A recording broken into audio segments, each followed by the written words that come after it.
بسم الله الرحمن الرحیم. سلامت تاهو اولانگ نبی. بحث امروز رو در خدمت شما هستیم. انشاءالله که موفق و مؤید باشید. ساموگا برونتونگ سایا سنانگ منگون جونگی اندالانگی. بحث امروز ما انشاءالله با عنوان اندیشمندان تاثیرگذار غربی در جهان اسلام خواهد بود. من برای اینکه بفهمید pertama-tama saya mengucapkan selamat atas miladnya Nabi Muhammad SAW dan saya bergembira bisa berjumpa lagi dengan Anda semua di kelas yang baru, yaitu kelas yang membahas mengenai pemikir-pemikir barat yang berpengaruh di dunia Islam. من برای اینکه تصویر روشنی از تأثیر اندیشمندان غربی بر جهان اسلام برای شما ارائه کنم لازم می‌دانم که سیر تفکرات غربی را مطالعه کنیم و ادوار تحول فکری در جهان غرب رو برای شما بیان کنم. در جهان غرب ما 5 دوره تحول فکری رو شاهد هستیم. این 5 دوره عبارت است از دوره طبیعت، دوره وجود، دوره معرفت، دوره زبان و دوره اعتبار. این اعتبار منظور چی هست؟ جعل، قرارداد، وضع، اعتبار کردن. Ya, untuk memahami tentang pemikir-pemikir barat yang berpengaruh di dunia Islam, ada baiknya kita juga melihat perkembangan pemikiran di dunia barat. Setidaknya dikatakan ada 5 periode perkembangan pemikiran di dunia barat. Yang pertama adalah pemikiran adalah periode alam, ya, nature. Yang kedua adalah periode tentang wujud atau tentang wujud. Yang ketiga adalah periode pengetahuan. Yang keempat adalah periode berkenaan dengan bahasa, dan yang kelima adalah periode tentang kontrak. ملاک و معیار این طبقه بندی چیست؟ برای پی بردن به معیار و ملاک این طبقه بندی لازم است به این نکته توجه کنیم که هر متفکری با مجموعه از مسائل مواجه می شود. این مسائل در یک سطح از اهمیت نیستند، بلکه برخی مسائل جنبه مهمتر و اساسی تری دارند. برای مثال ممکن است یک متفکر مسائل اجتماعی را مهمتر از مسائل فردی در نظر بگیرد و متفکر دیگری مسائل فردی را مهمتر از مسائل جمعی بشمارد. با مطالعه افکار متفکران مغرب زمین روشن می شود که در میان آنها نیز تفاوتی میان مسائل وجود داشته. برخی مسائل مسئله اصلی بوده و برخی دیگر مسائل فرعی.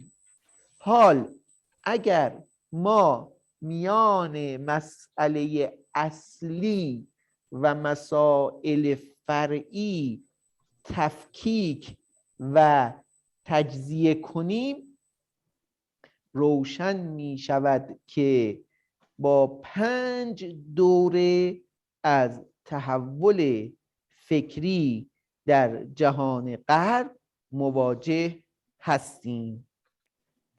Ya, yang menjadi pertanyaan adalah apa tolok ukur dari pembagian itu? Atau dengan kata lain apa parameternya sehingga ada muncul pembagian 5 periode tersebut.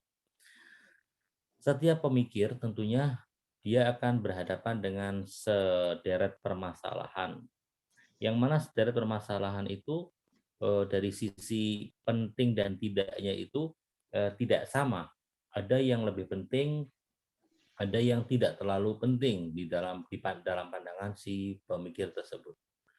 Sebagai misal, mungkin sebagian orang memandang bahwa masalah sosial adalah sesuatu yang penting dibandingkan masalah individu. Sementara sekelompok orang mungkin, sekelompok pemikir mengatakan bahwa masalah individu adalah suatu hal yang lebih penting daripada masalah sosial. Dan perbedaan inilah yang kemudian melahirkan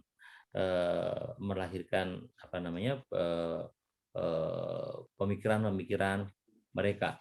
Nah, kalau kita melihat bahwa dari permasalahan-permasalahan yang dihadapi oleh para pemikir-pemikir tersebut, lalu kita melihat masalah mana yang lebih penting dan mana yang tidak penting, maka dari sisi tema pembahasannya itu kita akan melihat ada 5 periode yang terjadi di dalam sejarah perkembangan pemikiran di dunia barat. خب اگر نگاه کنیم 500 سال قبل از میلاد مسیح عموم متفکران به دنبال شناخت طبیعت و جهان ماده بودند. آنها این سؤال را مطرح کردند که حقیقت جهان از چه چیزی تشکیل شده است. برای مثال فیثاغورس معتقد بود که حقیقت جهان از عدد تشکیل شده. بنابراین بر اساس این مسئله مهم و اساسی سایر مسائل فکری خودش را حل می کرد. برای مثال اتفاقاتی که در جامعه اتفاق می افتد، حوادثی که در جهان شکل می گیرد بر پایه روابط میان اعداد محقق می شود.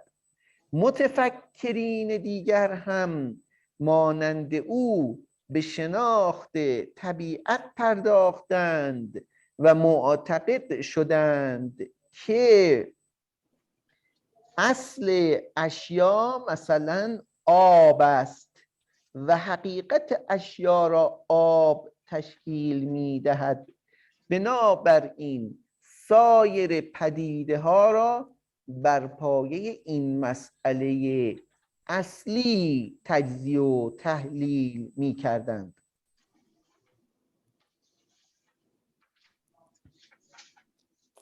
Ya, 500 tahun sebelum kelahiran Isa Al-Masih, para pemikir di dunia barat, dalam hal ini Eropa, memiliki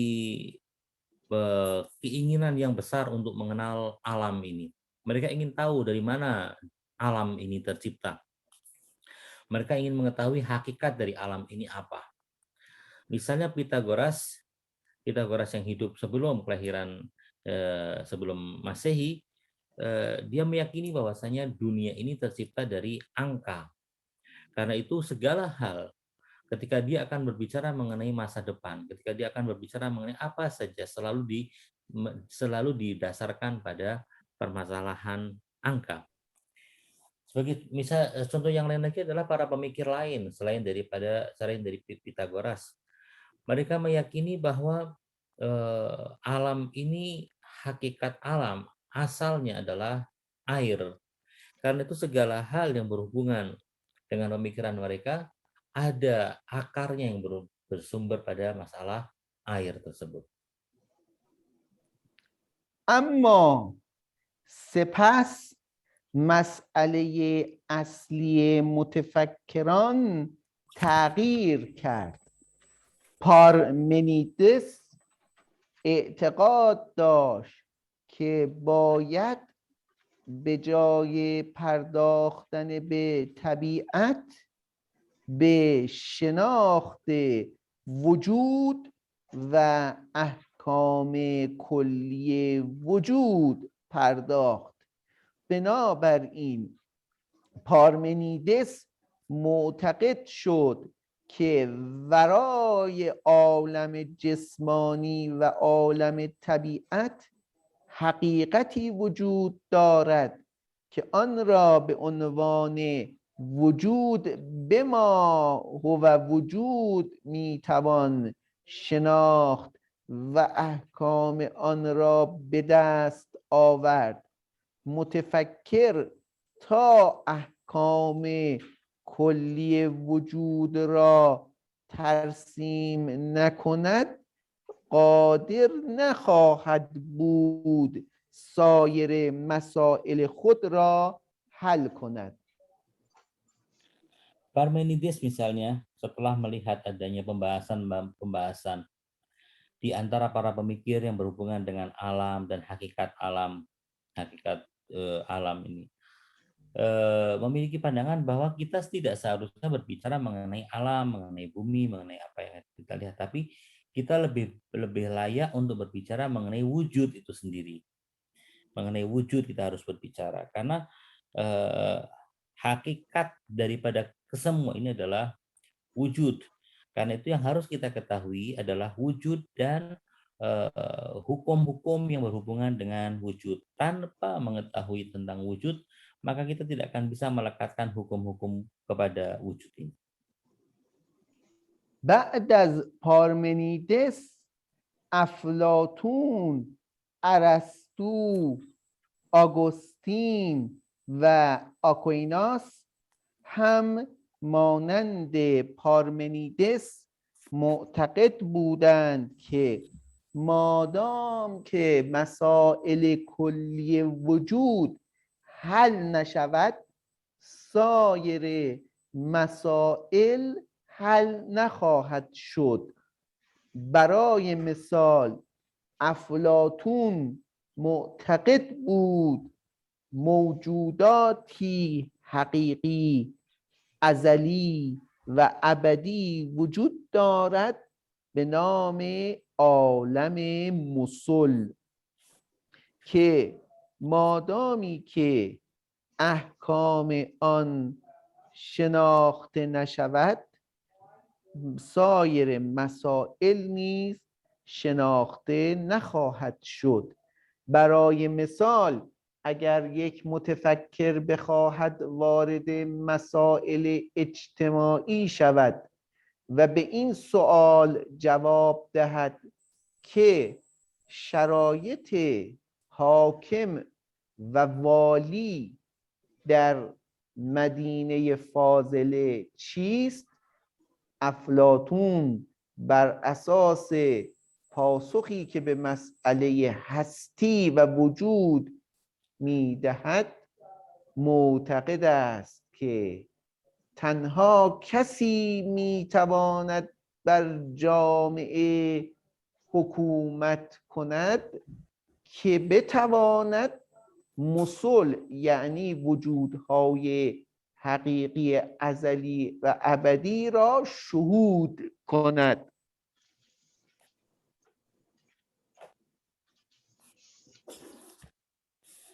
Ya, setelah Parmenides, para pemikir seperti Plato, Aristoteles, Aquinas, dan yang lainnya bermunculan. Dan mereka melanjutkan apa yang dipikirkan oleh Parmenides bahwa wujud itu harus dikenal. Kalau kita tidak mengenal wujud, maka kita tidak akan mengenal hukum-hukumnya wujud. Dari situlah kemudian Plato juga mencetuskan pemikiran, yaitu pemikiran tentang musul atau yang disebut dengan ideas. Nah, idea yang disebutkan oleh Plato itu adalah dalam upaya untuk mengenal daripada wujud ini. Ketika berhadapan dengan permasalahan misalnya sebuah negeri yang diidam-idamkan atau Madinah Fadilah. Kira-kira kalau tercipta Madinah Fadilah, siapa orang yang paling berhak untuk memimpinnya? Plato akan mengatakan bahwa yang paling berhak untuk memimpin Madinah Fadilah adalah mereka yang sudah mengenal musul-musul tersebut atau sudah mengenal ideas. Nah, inilah pandangan Plato mengenai upaya dia untuk mengenal dan memperkenalkan wujud. ارسطو نیز مانند افلاطون مسئله اصلی را وجود می‌دانست. آگوستین و آکویناس هم همینطور، تا نوبت به دوره بعد رسید. در این دوره فردی به نام دمونتنی که فرانسوی بود درباره اینکه بتوان احکام حقیقی و واقعی را شناخت و معرفت به دست آورد تردید کرد. او تصور کرد که امکان رسیدن به معرفت وجود ندارد. برای نمونه ممکن است یک اتاق برای یک نفر سرد باشد، برای یک نفر گرم باشد و برای نفر سوم معتدل باشد. بنابراین نمیتوان به واقعیت هوای اتاق پی برد. همین مطلب درباره هر حکمی درباره جهان صدق می‌کند، به گونه‌ای که ما هیچ حکم واقعی و حقیقی درباره جهان نمی‌توانیم داشته باشیم. بنابراین باید دچار نوعی شکاکیت نسبت به جهان بشویم. این اسمش چی بوده فرانسویه؟ دمونتنی. Demonteni. بله بله. Setelah Plato, para pemikir di dunia barat seperti Aristoteles dan juga Thomas Aquinas dan San Agustin, mereka juga meyakini bahwa permasalahan utama adalah permasalahan wujud. Selagi kita belum mengenal wujud, maka kita tidak akan mengenal hukum-hukum wujud itu. Namun kemudian datang seorang pemikir dari Prancis yang bernama De Montaigne yang meyakini bahwa permasalahannya bukan pada wujud. Kita punya permasalahan dari pengetahuan. Kita itu tidak akan bisa mencapai pengetahuan. Tidak ada jalan bagi kita untuk bisa mengetahui. Sebagai contoh misalnya, kalau kita berada di suatu ruangan, ada satu orang mungkin akan merasa bahwa ruangan itu panas.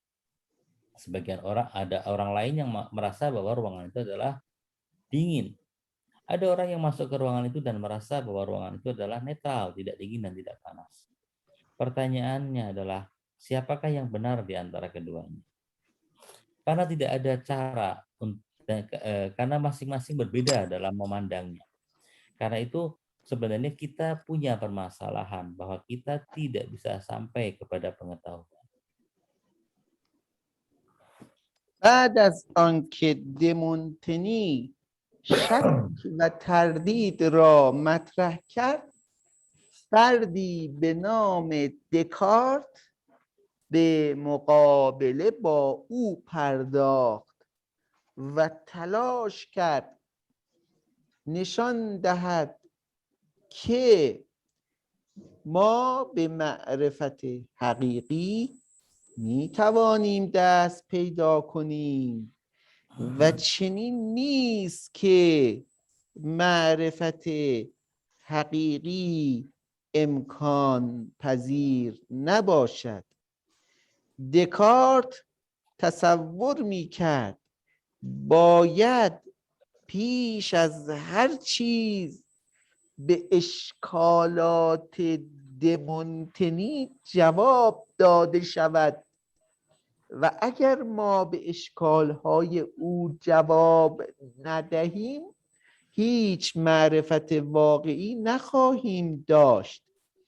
دکارت برای پاسخ به دمونتنی به جای اصل و محور قرار دادن وجود و احکام وجود به سراغ معرفت رفت و معرفت را مسئله اصلی خود قرار داد.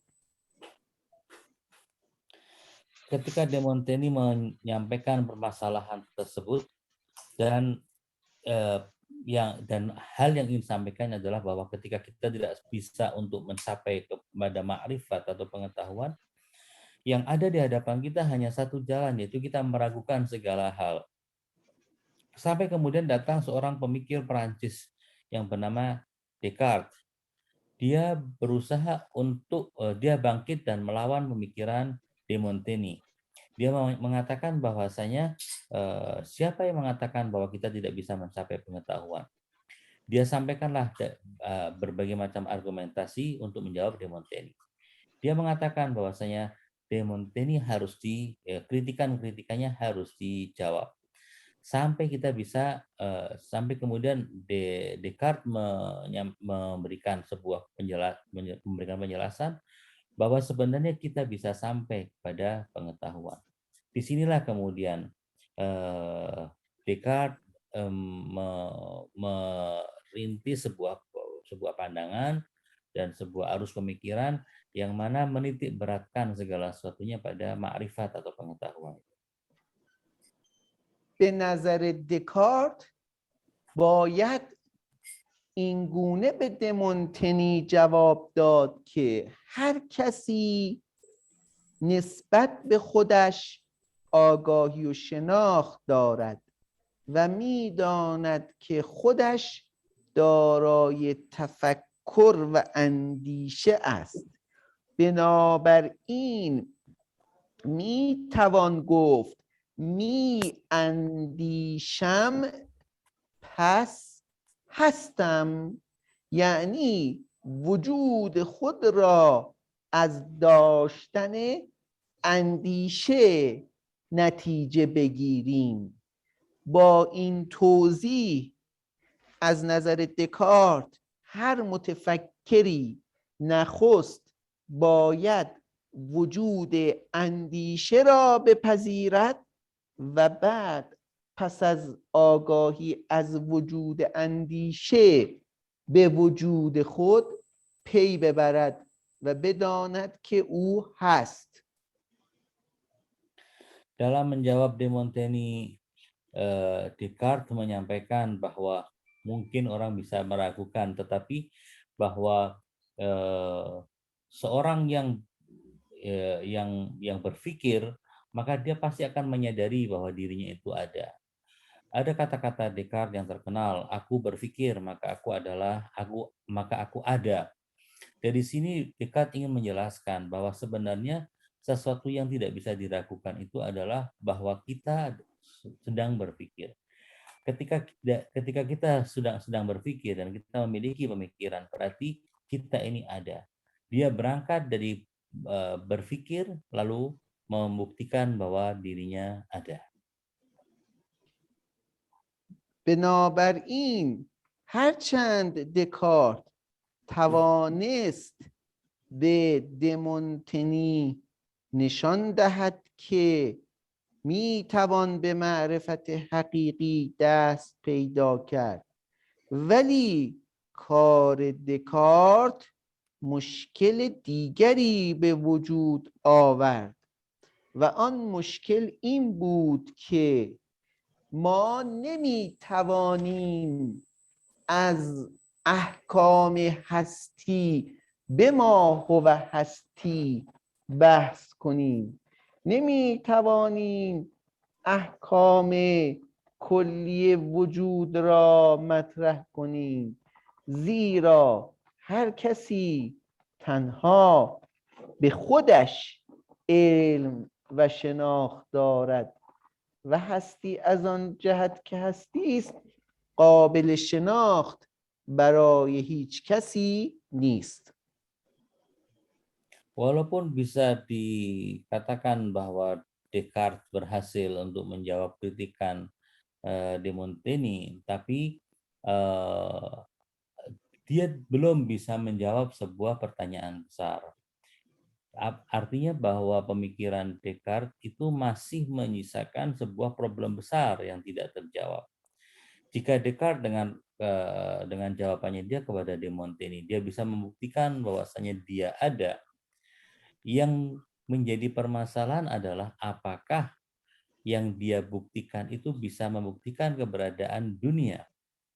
Nyatanya bahwa teori yang disampaikan Descartes hanya bisa membuktikan keberadaan dirinya tanpa bisa membuktikan keberadaan dunia. بنابراین شاهد تغییری اساسی در تفکر دانشمندان غربی هستیم. این دانشمندان دوره وجود را پشت سر گذاشتند و وارد دوره معرفت شدند. در دوره معرفت مسئله اصلی عبارت است از چیستی شناخت و ویژگی‌های آن. بعد از دکارت کانت هم همین مسئله را دنبال کرد. به نظر کانت ما ابتدا باید مسئله شناخت را حل کنیم و بعد از آن به مسائل دیگر از جمله مسائل سیاسی اجتماعی بپردازیم. Dengan dimulainya masa pemikiran Descartes ini di dunia barat, pemikiran yang ada di dunia barat orientasinya pada permasalahan ma'rifat atau pengetahuan. Setelah masa Descartes datang periode Immanuel Kant, yang mana dia juga mengikuti jejak Descartes bahwa permasalahan yang dihadapi oleh umat manusia adalah permasalahan pengetahuan. Kant meyakini bahwasanya pertama yang harus kita selesaikan adalah permasalahan pengetahuan, baru kemudian kita bisa melangkah kepada permasalahan-permasalahan yang lain seperti politik dan yang lainnya.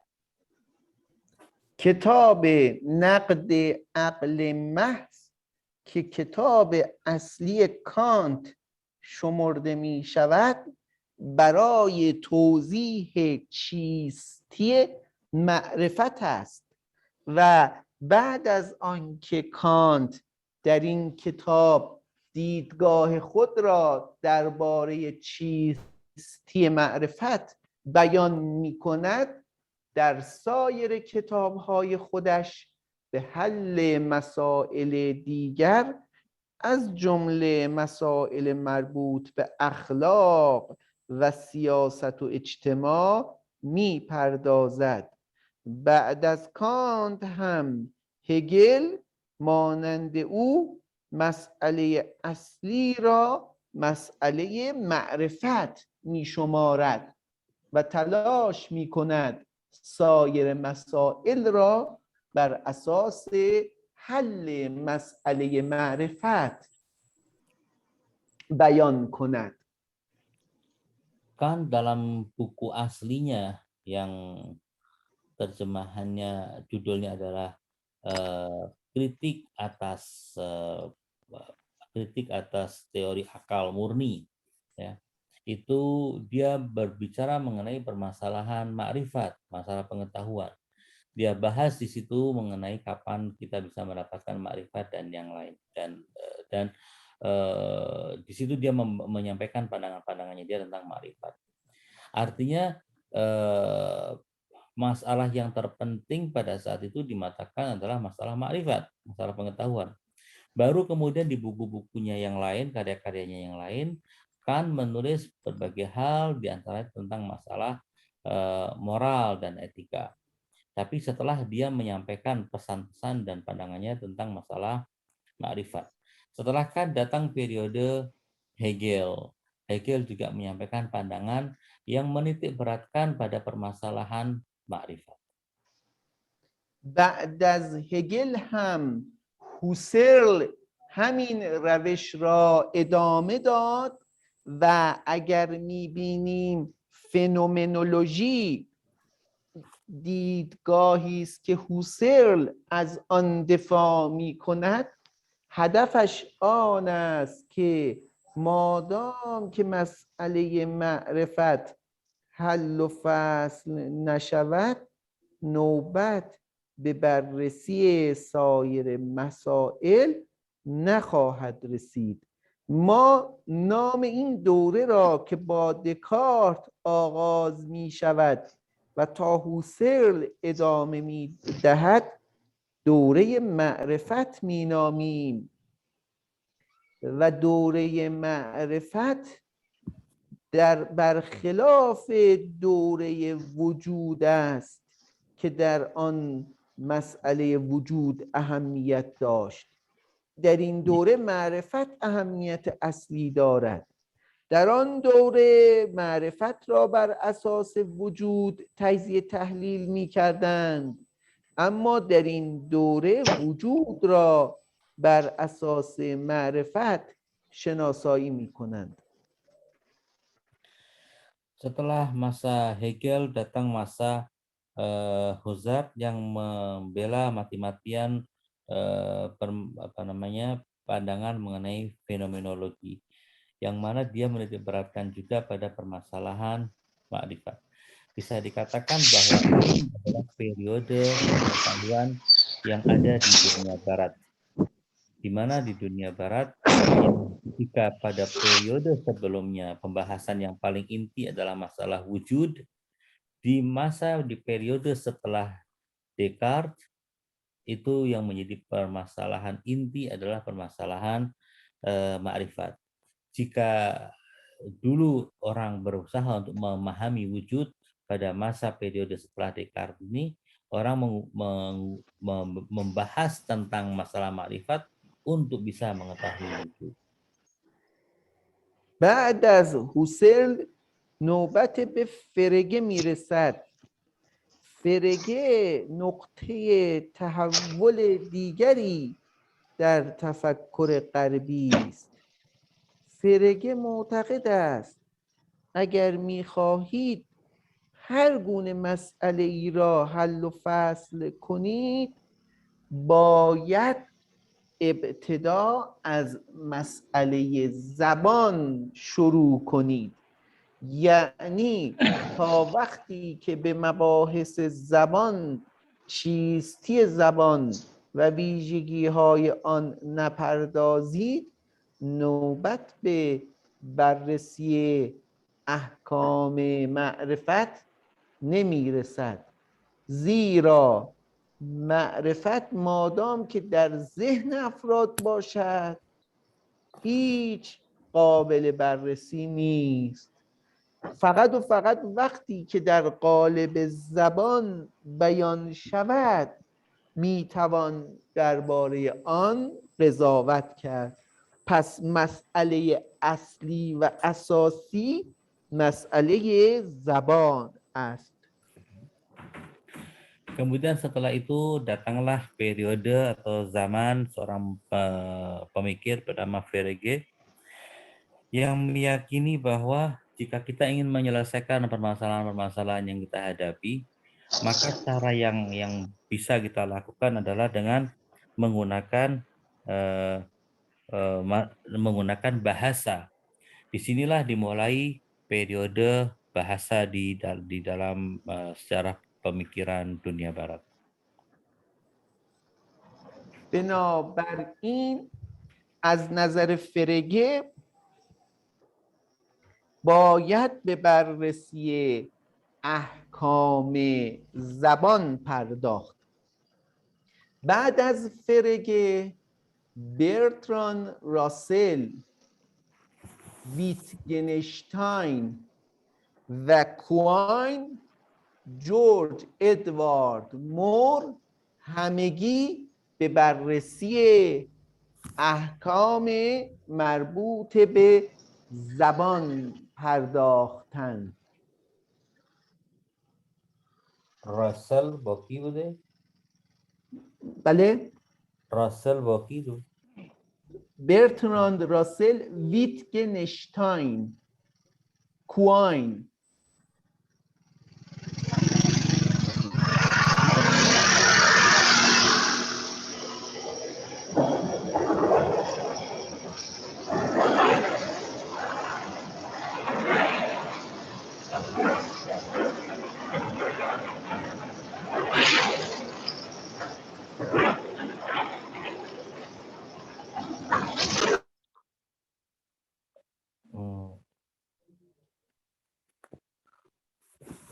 Wittgenstein.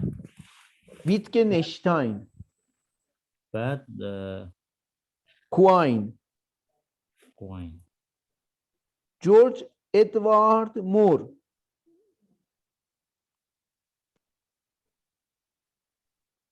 ادوارد مور. ادوارد مور. اینا میگن که درباره مسئله زبان. بله اینا مثل فرگه معتقدن که ما باید با مسئله زبان شروع کنیم. Ya, selain daripada Frege, para pemikir berikutnya seperti Russell dan nama-nama yang tadi disebutkan itu diantara seperti Quine, terus George Edward Moore, itu semua adalah orang-orang yang meyakini bahwa permasalahan kita adalah permasalahan bahasa. Kalau kita ingin menyelesaikan permasalahan-permasalahan yang ada, maka bahasa yang harus terlebih dahulu diselesaikan. بنابراین در این دوره است که ویتگنشتاین معتقد است حدود و مرزهای زبان حدود و مرزهای جهان است. یعنی اگر می‌خواهید بدانید من تا کجا نسبت به جهان معرفت به دست می‌آورم، باید بررسی کنید که قلمرو زبان تا کجاست. این جمله ویتگنشتاین که معروف شد نشان می‌دهد که از نظر آنها حل هر گونه مسئله‌ای در گروی حل مسائل زبان است. Bahkan kita melihat bahwa tokoh seperti Wittgenstein itu meyakini batasan-batasan bahasa adalah batasan dunia. Dengan kata-katanya ini seakan-akan dia ingin mengatakan bahwasanya sedemikian pentingnya bahasa sampai-sampai sejauh mana bahasa itu bisa berfungsi, maka sejauh itu pula lah kita bisa menguasai dunia. Artinya penguasaan kita tentang alam dan pengetahuan kita tentang dunia ini sangat bergantung kepada pengetahuan kita tentang bahasa. بنابراین بعد از دوره معرفت دوره زبان به وجود آمد و بر اساس این دوره است که زبان دین، زبان قرآن، زبان گزارهای اخلاقی موضوع بحث و بررسی بسیاری از متفکران شد. ولی بعداً افرادی مانند آقای جان سرل ظهور کردند که معتقد بودند مسائل زبانی هم باید بر اساس مسائل مربوط به قرارداد و اعتبار و وضع حل شود. چرا؟ چون زبان امری اجتماعی و قراردادی است و برای آگاهی از ویژگی های زبان باید به بررسی ویژگی های چیزی پرداخت که حقیقت زبان به آن وابسته است، یعنی جعل و قرارداد. بنابراین دوره جدیدی در تفکر غربی به نام دوره جعل و قرارداد و اعتبار شکل گرفت.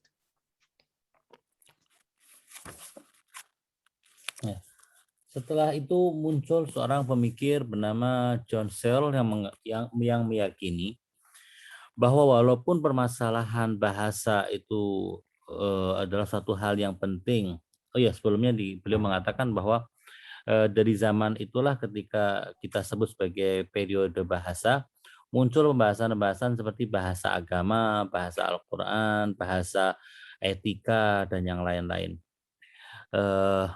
Masuk ke dalam ranah pemikiran di dunia barat. Setelah itu datang seorang bernama John Searle yang meyakini bahwa permasalahan bahasa itu tidak menyelesaikan.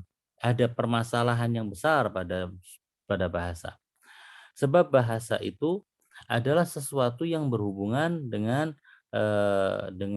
masyarakat, dengan sebuah kontrak di tengah masyarakat. Bahasa itu perlu diciptakan, perlu dibuat. Ketika dibuat perlu ada kesepakatan di antara penggunanya untuk menggunakan kata tertentu untuk makna tertentu. Disinilah kemudian muncul teori tentang masalah kontrak, tentang masalah pemberian legitimasi pada sesuatu. Inilah kemudian muncul periode yang kelima dari periode-periode pemikiran di Barat, yaitu periode yang disebut dengan periode kontrak atau kesepakatan. بر اساس مطالبی که در دوره جعل و قرارداد مطرح شد، برخی از متفکران ادعا کردند که اساساً انسان هویت خودش را در زبان می سازد، یعنی انسان با جعل و قرارداد و اراده خودش حقیقت وجودی خودش را شکل میدهد، میسازد و جعل میکند. بنابراین در این دوره بسیاری از امور بر اساس جعل و قرارداد تفسیر شد. همچنین مسائل اجتماعی نیز تحت تأثیر جعل و قرارداد بود. انسان‌ها نهادهای اجتماعی را بر اساس اراده خودشان به وجود می آورند. هنوز متوجه نشدم منظور. دوباره بگم؟ بله اگر زحمت چشم. در دوره قرارداد انسان‌ها می توانند خودشان هویت خودشان را شکل بدهند، یعنی انسان‌ها با اراده خودشان در زبان که بعد فرهنگی دارد نشان می‌دهند که چه چیزی هستند. این گونه نیست که نخست به بررسی چیستی معرفت بپردازند، بلکه ابتدا به سراغ اراده خودشان میروند. جعل و قراردادی که اراده خودشان به وجود بیاورد را اساس قرار میدهند و سپس به شناخت جهان میپردازند. Pada periode ini periode kontrak dan periode apa namanya penciptaan suatu kesepakatan, manusia bisa menciptakan dirinya sendiri, menciptakan jati dirinya sendiri. Lalu dari menciptakan jati dirinya sendiri, kemudian dia bisa menggunakan apa-apa yang bisa membantu, yang bisa yang diperlukan dalam kehidupannya. Misalnya dia membutuhkan kontrak-kontrak, membutuhkan kesepakatan-kesepakatan. Ini adalah permasalahan yang paling penting yang dihadapi oleh umat manusia menurut para tokoh dan pemikir dari kelompok ini. Baru kemudian kita bisa memahami dan bisa mencari tahu tentang masalah-masalah yang lain, masalah pengetahuan, masalah dunia dan masalah wujud dan yang lainnya. Yang paling penting adalah bagaimana kita itu sebenarnya harus menata diri kita dan menciptakan diri kita berdasarkan kesepakatan yang bisa kita buat dengan masyarakat kita. Jika Anda memiliki pertanyaan, tanyakan.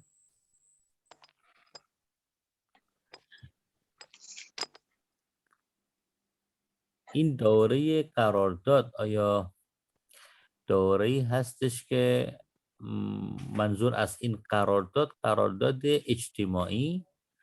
بله، یعنی زبان فقط و فقط در جامعه به وجود می آید و اساساً زبان اجتماعی است.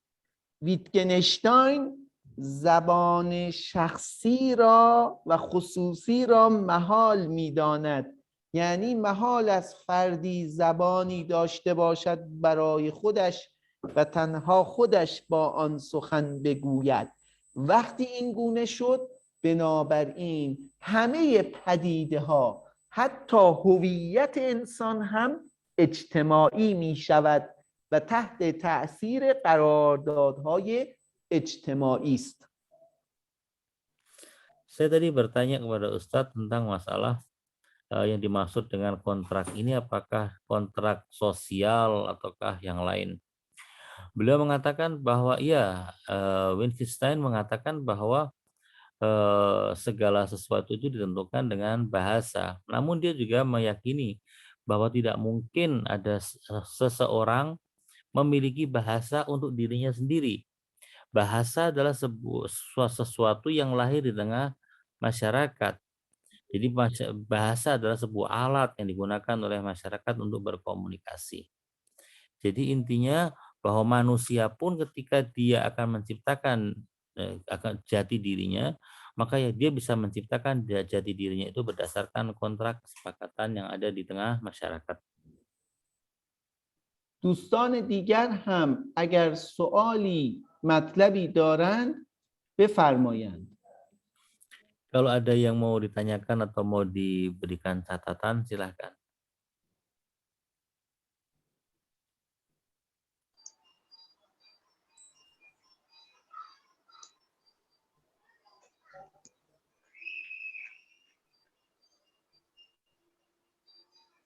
Mana Ustaz?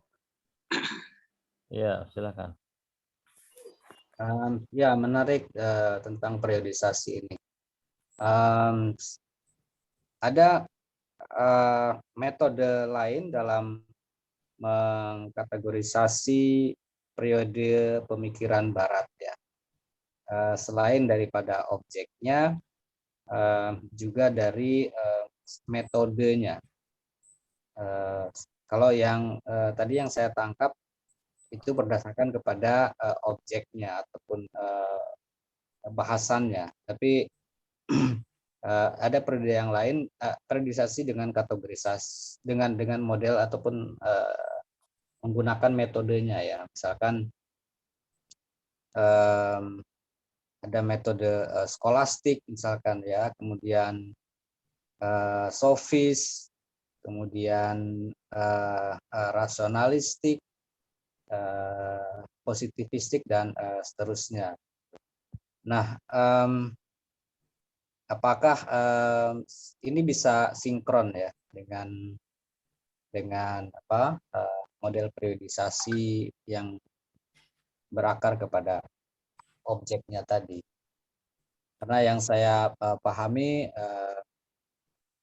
periodisasi itu selain karena waktu, ya juga karena lebih kepada metodenya. Metode yang digunakan dalam berpikir ataupun kerangka filsafat. Demikian, Ustaz. Ya. Oke, Ubed Abdullah Sharif si matlabiro iraeka de fauni ke awalan in basi jalibis ke mau bahas mikunim dawriye tafakkuri dar dunyoye qarb wa asasi in taksim bandi dawriye seyri tafakkuri qarbi bar asase mawzu'e مورد اندیشه که ما تقسیم بندی کردیم به 5 دوره. البته غیر از مسئله موضوعی که میتواند مبنای برای تقسیم دوره های فکری در دنیای غرب بشناسیم، یک چیزی دیگه هم هست غیر از اون، و اون از طریق یا از نگاه متدولوژی ما بتونیم این سیر تفکر در غرب رو مورد بررسی قرار بدیم و تقسیم بندی دوره‌ای بکنیم. مثلا ما یه دوره اسکولاستیک داریم در دنیای غرب، یک دوره سوفیسم داریم و همچنین دوره های دیگر که اساس تقسیم بندی آن هم متدولوژی تفکر. آیا نظر حضرت عالی در این باره چیست؟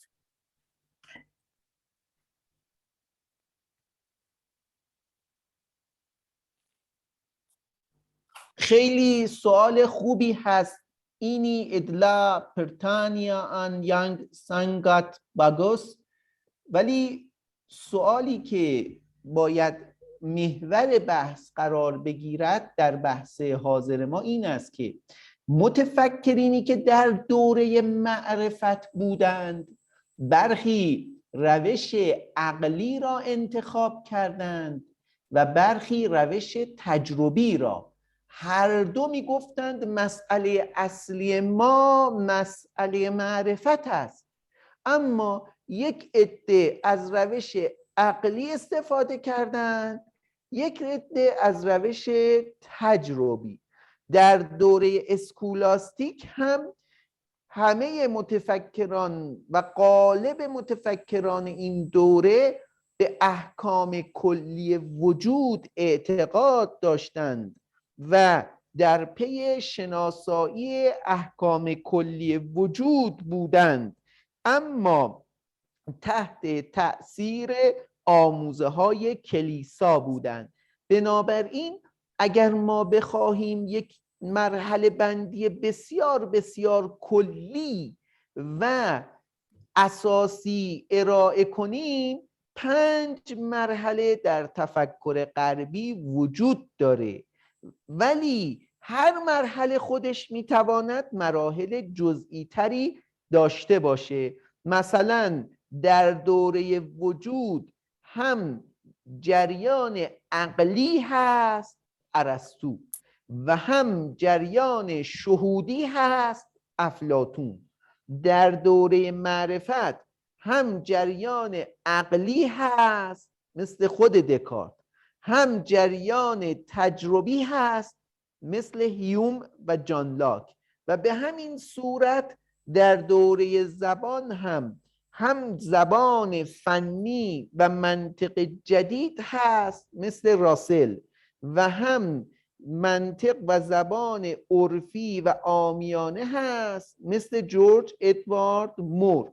بنابراین مطالبی که شما فرمودید درست است، اما تقسیماتی که ما مطرح کردیم بسیار کلی و کلان و اساسی است. Ya, yang disampaikan oleh Pak Ubed tadi adalah satu materi, satu hal yang sangat menarik sekali, bahwa memang kita punya periode-periode yang macam-macam di dunia barat. Namun yang kita sampaikan tadi adalah pembagian atau periodisasi yang bisa dikatakan menyeluruh, sebab kita saksikan bahwa misalnya pada suatu periode ada 2 metode yang digunakan.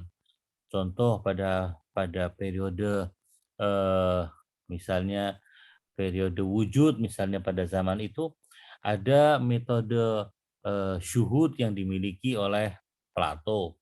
Sementara ada metode logis yang dipakai oleh Aristoteles. Kemudian juga di periode yang setelahnya, periode ma'rifat misalnya, ada sekelompok yang menggunakan metode observasi indrawi, sementara sekelompok lain menggunakan metode logis, dan demikian yang lainnya. Jadi intinya memang bisa kita klasifikasikan secara periodisasi pemikiran barat itu dengan berbagai macam cara, termasuk diantaranya dengan metode. Tapi yang melihat perkembangan dan perjalanan itu secara runut sejarah, nampaknya yang paling tepat adalah ketika kita membahasnya melalui tema yang dibahas oleh para pemikir di dunia barat sana. خب اگر سوالی نیستش بحث رو ادامه بدیم. Kalau ada pertanyaan silakan, jika tidak kita akan melanjutkan. Ada sedikit, Ustadz. Silakan. Iya. Pertama, singkat saja. Kenapa mata kuliah ini diberi judul pemikir-pemikir barat yang mempengaruhi Islam? Tidak misalnya pemikir-pemikir Islam yang mempengaruhi barat. Karena saya agak sedikit, ini kan 5 periode. 1-2 periode memang bisa kita katakan itu memang pemikir Yunani yang mempengaruhi Islam. Tetapi pada periode setelahnya kan memang Islam merupakan satu peradaban juga yang mewarisi Yunani yang kemudian nanti mengantarkannya pada Barat. Nah, di situ ada peran-peran dari para ilmuwan Muslim yang justru malah mempengaruhi Barat, misalnya pada periode pengetahuan abad ke-20 ya, hampir-hampir abad ke-20. Nah, itu kan melalui filsuf Muslim dulu, baru nanti masuk ke Barat gitu. Gitu, Ustaz.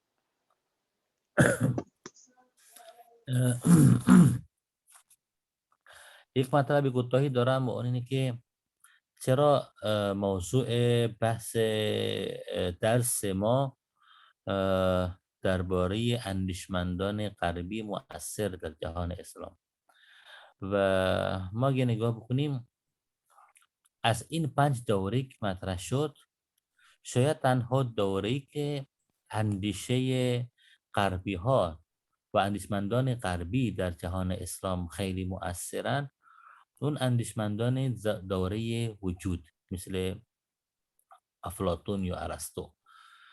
گرچه اندیشه افلاطون و ارسطو وقتی آمد در میان مسلمان ها مورد به اصطلاح پرورش قرار گرفته و گسترش پیدا میکنه و تعمیق هم میشه مباحث فلسفی شد. فکر میکنم بهتره که ما بحث اندیشمندان مسلمان مؤثر در جهان غرب، چون ما مشاهده کردیم با این تقسیم بندی دوره‌ای نقشی از این اندیشمندان غربی برای جامعه مسلمانی خیلی هم زیاد نیست. حالا نمیدونم نظرتون در این مورد.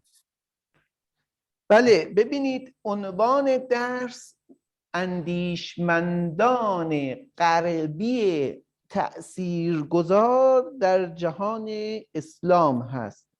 یعنی ما اولا باید با اندیشه غربی آشنا بشویم و بعد ببینیم آیا اندیشمندان غربی بر جهان اسلام تأثیر گذاردند یا نه، و اگر تأثیر گذاردند این تأثیرها چگونه است. بنابراین اگر بناست ما ابتدا با اندیشمندان غربی آشنا بشویم، لازم است که ادوار تفکر غربی را بشناسیم و بدانیم هر متفکر غربی در چه دوره‌ای زندگی می کرده. بعد به سراغ جهان اسلام برویم و ببینیم متفکران جهان اسلام از کدام دوره تأثیر پذیرفتند. آیا تأثیر از دوره طبیعت بوده، از دوره وجود، معرفت، زبان و اعتبار بوده؟ کدام بوده و چه نتایجی این تأثیر به دنبال داشته؟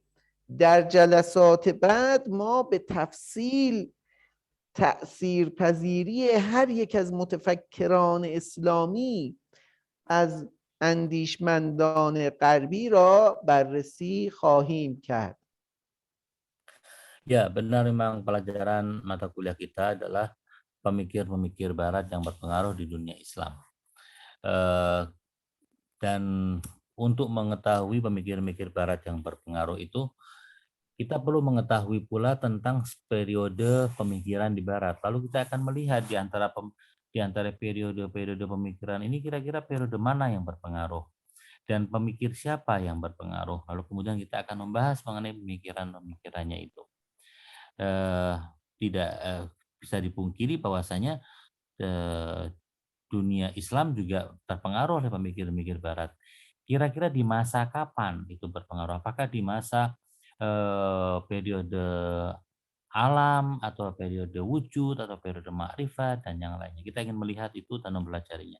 Pada pertemuan-pertemuan yang akan datang akan lebih jelas lagi materi mata kuliah ini.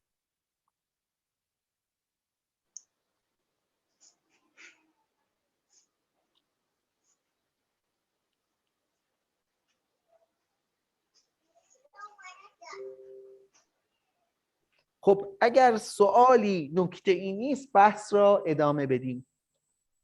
استاد ببخشید، به فکرم میرسد که این موضوع یا اسم کلاس ما، یعنی اسم هم درس ما همون تأثیر دانشمندان، تفکر دانشمندان غرب بر جهان اسلام شاید نشأت گرفته باشه در زمان انحطاط قدرت مسلمانان باشه. اونطوری نیست؟ ببینید ما در این درس میخواهیم با این مطلب آشنا بشویم که آیا اندیشمندان غربی بر جهان اسلام و متفکران اسلامی تأثیر گذاردند یا نه. اگر کسی به این سوال پاسخ بدهد راحت میتواند تشخیص دهد که کدام یک از متفکران و اندیشمندان اسلامی آموزه های ناب اسلامی را مطرح می کنند و کدام یک از آنها بازگو کننده تفکر غربی هستند. Ya, tadi Bu Syekha sempat menyampaikan apakah mungkin yang dimaksud dengan pemikiran-pemikir barat yang berpengaruh pada dunia Islam itu pengaruh yang didapatkan pada era keterpurukan Islam setelah peradaban Islam itu mengalami kemerosotan dan kemunduran. Apakah pada masa itu? Ustadz menjawab bahwa kita dalam pelajaran ini ingin melihat tentang masalah pemikir-pemikir barat. Apakah mereka itu punya pengaruh ataukah tidak? Dan kira-kira kalau mereka punya pengaruh, seberapa besar pengaruh mereka di tengah dunia Islam. Dan ini tentunya terlepas dari masalah masa keterpurukan Islam. Ini bukan di luar periode itu. Kurang lebih jawaban Ustaz seperti itu.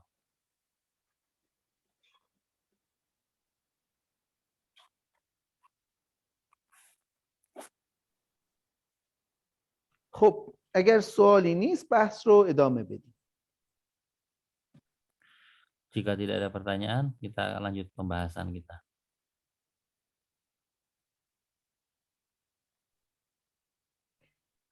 ما بعد از توضیح مراحل تفکر غربی اکنون به سراغ این بحث می رویم که هر کدام از این مراحل چگونه وارد جهان اسلام شد.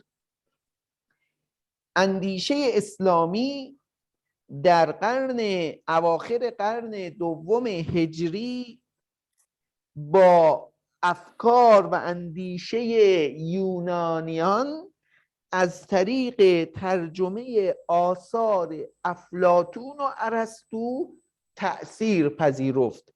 کتاب‌های افلاطون و ارسطو به عربی ترجمه شد و متفکران اسلامی با آن آشنا شدند.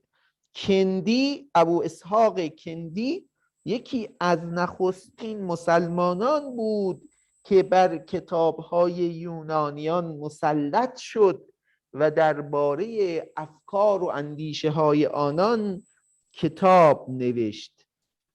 اما آثاری که از یونانی به زبان عربی ترجمه شد به همین نحو باقی نماند، بلکه متفکران اسلامی درباره آن اظهار نظر kardand.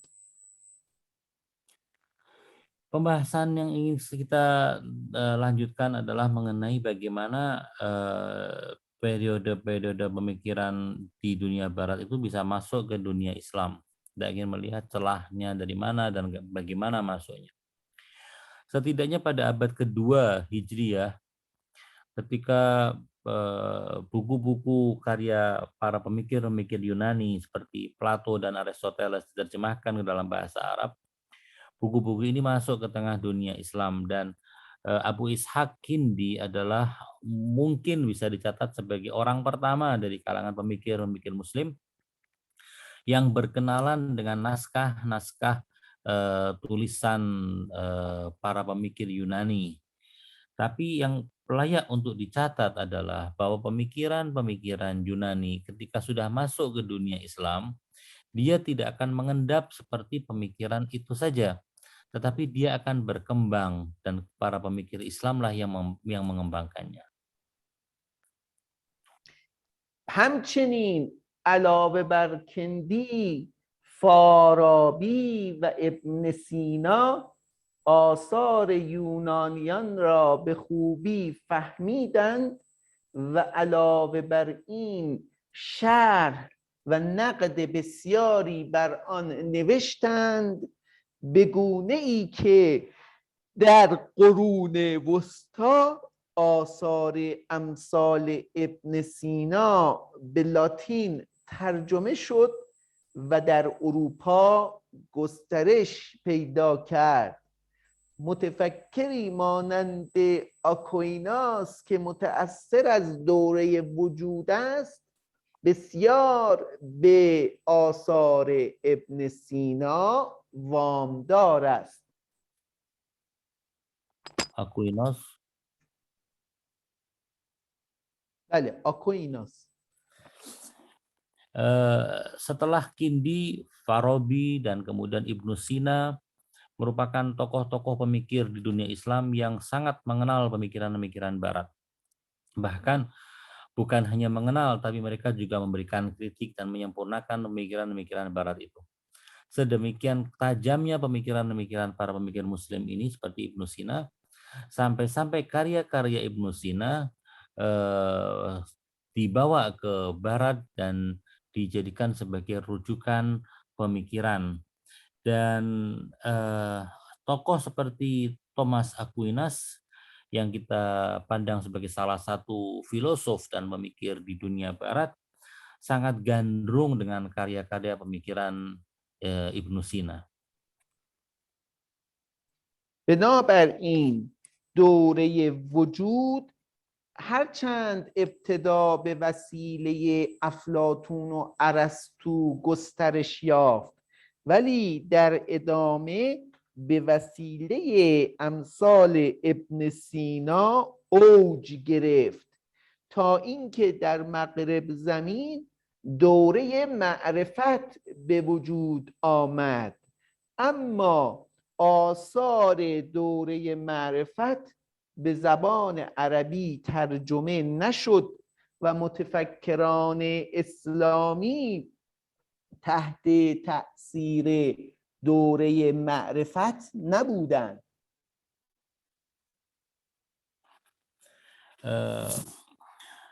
Bisa dikatakan bahwa walaupun periode wujud lahirnya di dunia barat dan lahir karena pemikiran-pemikiran para tokoh seperti Plato dan Aristoteles, tapi kemudian wujud ini, pembahasan mengenai wujud menjadi sempurna dan kaya ketika masuk ke dunia Islam dan dikayakan oleh para pemikir-pemikir Islam. Dan ketika masuk kepada periode berikutnya, yaitu periode ma'rifat, karya-karya yang sedemikian besar di dunia barat, karya-karya pemikiran di dunia barat seputar permasalahan ma'rifat dan pengetahuan, hal itu tidak mempengaruhi, tidak banyak menimbulkan pengaruh di dunia Islam, di antara para pemikir-pemikir Islam. تنها در حدود 200 سال قبل یکی از افراد سیاسی که سفیر ایران در فرانسه بود 7 مسئله و سؤال را نوشت و هنگام مراجعت به ایران از آقا علی مدرس زنوزی سؤال کرد و این حکیم اسلامی تلاش کرد به سؤالات 7گانه جواب دهد. عمده این سؤالات 7گانه مربوط به دوره معرفت بود و افکار دکارت و کانت را شامل می شد. اون سفیر ایرانی 7 تا کتاب 7 تا سوال تو یک جزوه. 7 تا سوال 7 تا سوال که از میان آنها هم مسئله معرفت. بله بله.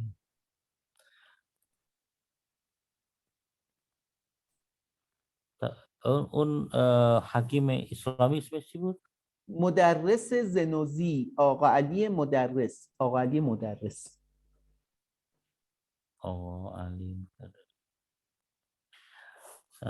Ya, tadi dikatakan bahwa periode ma'rifat tidak mempengaruhi sama sekali pemikiran Islam, dan apa yang menjadi polemik di dunia barat ternyata tidak sampai masuk ke tengah-tengah dunia Islam. Sampai kemudian ada seorang duta dari Iran yang pergi ke Eropa dan kemudian pulang ke Iran membawa 7 pertanyaan. 7 pertanyaan yang salah satu yang diantara pertanyaannya itu ada yang berhubungan dengan masalah ma'rifat itu. Ketujuh permasalahan itu disampaikan kepada seorang filosof Muslim di Iran yang dikenal dengan nama Agha Ali Mudarris.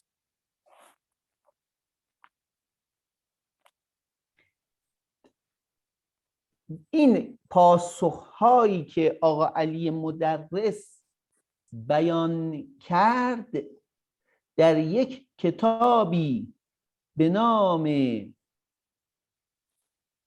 بدایع الحکم منتشر شد و نشان می‌دهد که آقا علی مدرس برای حل مسائل معرفت به سراغ وجود و احکام وجود رفته است. با این توضیح روشن می شود که متفکرین اسلامی حتی تا 200 سال قبل هنوز متأثر از دوره معرفت نشده اند. Jawaban-jawaban yang disampaikan oleh Agha Ali Mudarris itu kemudian dibukukan dalam bentuk buku dengan nama Bada'i'ul Hikam. Dari kitab ini nampak sekali bahwa seorang pemikir Muslim dari semenjak 200 tahun yang lalu sudah menjelaskan permasalahan ini dan membuktikan pula bahwa polemik pemikiran mengenai makrifat yang ada di dunia barat tidak sampai mengguncang pemikiran muslimin di antara para pemikir muslim di dunia Islam. Agha Ali Mudarris dalam jawabannya mengembalikan semua permasalahan ini kepada masalah wujud. Bahwa permasalahan ini sebenarnya sudah dibahas dan sudah diselesaikan ketika kita berbicara mengenai masalah wujud. این که آیا دوره معرفت چه زمانی به جهان اسلام منتقل شد را در جلسه بعد توضیح خواهیم داد. اگر سوالی مطلبی دارید بفرمایید، اگر نه ادامه بحث در روز شنبه هفته آینده در خدمت شما باشیم. Mengenai bagaimana bagaimana periode makrifat ini, periode makrifat dalam sejarah pemikiran Barat masuk ke dunia Islam, insya Allah kita akan bahas pada pertemuan yang akan datang. Jika ada pertanyaan silahkan, jika tidak maka kita akan melanjutkan pembahasan kita pada hari Sabtu yang akan datang. استاد ببخشید یک سوالی دارم. بفرمایید. خب پس این اسم درس ما بهتر بگیم که به صورت پرسش دیگه میشه. یعنی آیا اندیشمندان غربی تأثیر دارد بر تفکرات مسلمانان در جهان بله اسلام؟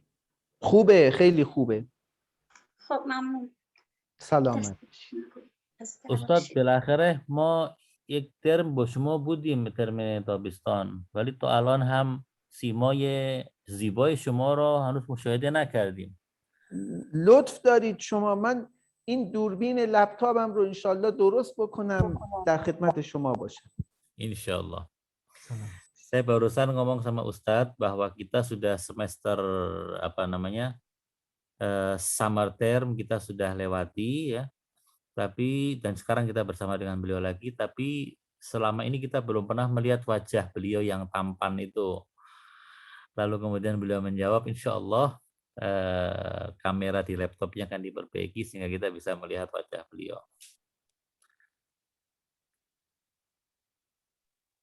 Soalan sedikit, Ustaz. Ya, monggo.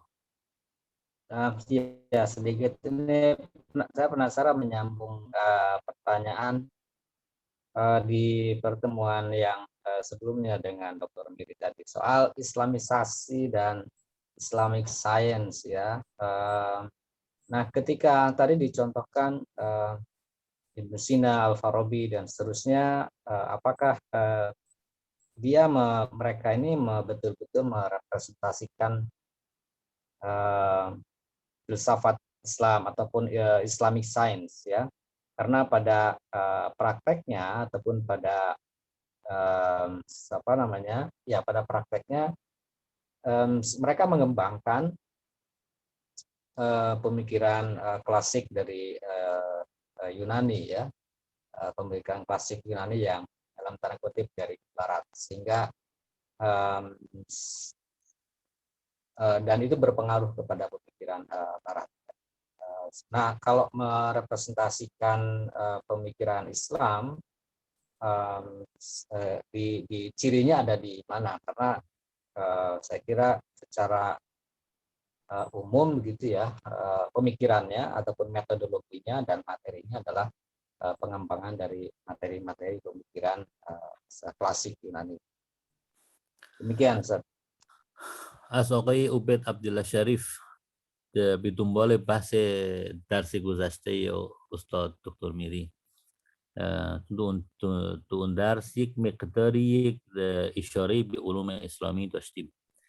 اون چیزی که آقای عبید عبدالله شریف از حضرت عالی سوال میکنن اینه که شما در این درس همین الان درباره ابن سینا و فارابی مطالبی را مطرح کردید و اشاره کردید که این اندیشه یونانی ها آمدن در میان مسلمانان، اندیشمندان مسلمانان اونها را گسترش دادن و تعمیق بخشیدن. حالا سوال، آیا اون چیزی که اندیشه ابن سینا و فارابی در زمینه فلسفه، آیا می شود به اون اسم فلسفه اسلامی و اندیشه فلسفه اسلامی نامید؟ اگر می شود، نکته اسلامی بودن اون در کجاست؟ وقتی ما صحبت از فلسفه می کنیم یعنی بررسی احکام وجود به ما هو وجود. بنابراین خود احکام کلی وجود اسلامی و غیر اسلامی ندارد، همه یکسان است. برای مثال اگر گفته می شود وجود دارای علت و معلول است، هم مسلمانان می توانند به آن باور داشته باشند هم غیر مسلمانان. اما وقتی می گوییم فلسفه اسلامی یعنی هنگامی که همه مسائل فلسفی، هم احکام کلی وجود و هم حتی مسائل مربوط به انسان شناسی، معاد انسان، پیامبری که برای انسانها مبعوث می شود، امکان معاد، امکان نبوت، همه اینها را کنار هم بگذاریم، با نظامی فکری مواجه می شویم که ناظر به مسائل و معارف اسلامی است. و از این جهت که با یک نظام فکری مرتبط با آموزه های دین اسلام مواجه هستیم، می توان نام آن را فلسفه اسلامی قرار داد، زیرا در این نظام فکری مسائلی مطرح می شود که در سایر نظام‌های falsafi به چشم نمی‌خورد. Ya, kalau filsafat dianggap sebagai sebuah ilmu yang membahas maujud bima huwa maujud, yang membahas mengenai wujud sebagaimana dia itu adalah maujud, maka itu adalah sebuah ilmu atau pengetahuan yang tidak mengenal batas teritorial, tidak mengenal batas budaya dan agama. Di mana-mana sama. Tetapi ketika pembahasan filsafat itu sudah menyentuh pembahasan mengenai kemungkinan adanya nabi yang diutus oleh Tuhan, kemudian membicarakan tentang sifat-sifat Tuhan dari sudut pandang kacamata filsafat, membicarakan kemungkinan adanya kebangkitan di hari kiamat, adanya surga dan neraka, adanya kemungkinan manusia itu setelah mati akan dihidupkan. Hal-hal yang tidak pernah kita temukan di dalam pemikiran-pemikiran filsafat di bangsa-bangsa yang lain atau di kelompok-kelompok yang lain, maka filsafat yang dikembangkan dengan adanya tambahan-tambahan hasil pemikiran semacam itu yang sejalan dengan agama Islam, maka filsafat tersebut layak disebut sebagai filsafat Islam. Dan yang dikembangkan oleh Ibnu Sina adalah filsafat yang seperti itu.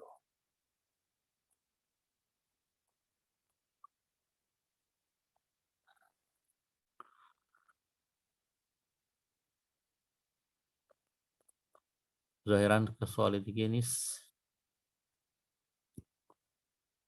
انشاءالله هفته بعد روز شنبه ساعت 10 در خدمتتون خواهیم بود. خدا حافظ شما. البته 10 ایران جی. بله بله 10 ایران درسته. انشاءالله. التماس دعا داریم از آقا. سلامت باشید. خدا حافظ شما. خدا حافظ شما انشاءالله. Syukron jazakallah. سلامت باشید. سلامت.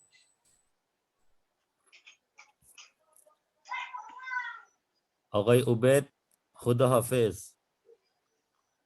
Terima kasih Ustaz Hafid. Syukran Ustaz Hafid. Luar biasa. Semangat, semangat. Semangat dengan sakit gigi. Contohnya kok pas tadi Dr. Miri ya. Saya tadi mau nerjemahkan mau ketawa tadi.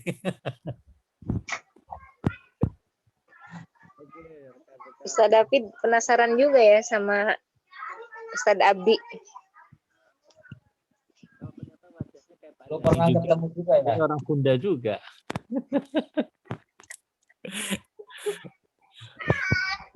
Oke, saya Jadi mohon dulu ya. periodenya apa saja?